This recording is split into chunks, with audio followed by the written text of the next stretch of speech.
David.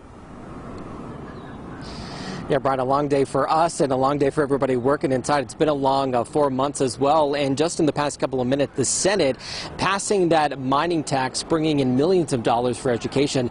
I want to bring in now 8 News Now analyst Steve Sebelius, and you're also a government and politics editor with the Review Journal. It's quite the title. We love titles here. But let's talk about this mining tax. Not necessarily the most interesting topic, but something that's been going back and forth here the past couple of weeks. Yeah, absolutely. In fact, it passed both houses, so it will be on its way to the governor.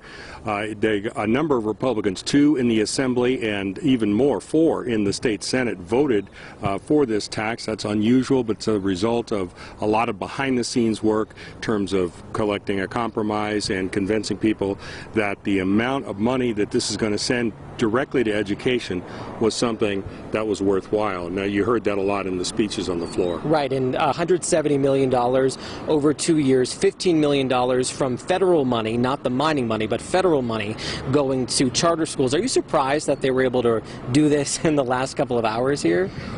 Not really. I think the surprise was getting the Republican votes. They needed to get 2/3. They got 2/3 exactly in the Assembly, a little more than that actually in the state Senate.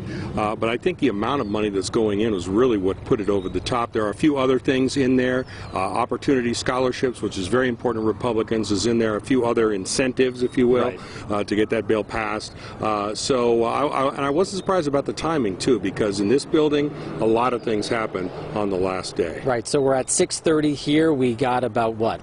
I'm bad at math. 5 hours left. We got that public option, which would create a public health option, a public insurance option. We're still waiting for final votes on that. One of the many topics we're talking about, the likelihood now when we get to, deadline day here, deadline hour, can anything happen? Yes, absolutely anything can happen. I've seen bills go all session, sitting in one committee and be passed out in a matter of minutes in the closing days of a session. I've also seen bills that look like they were going to die in the end.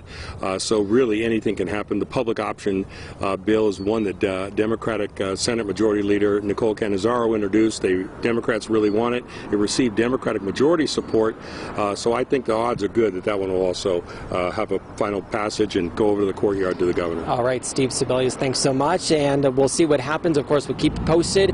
Coming up on 8 News Now at 11, also on Facebook, Twitter, and 8newsnow.com. We're live in Carson City. I'm David Sharns, 8 News Now.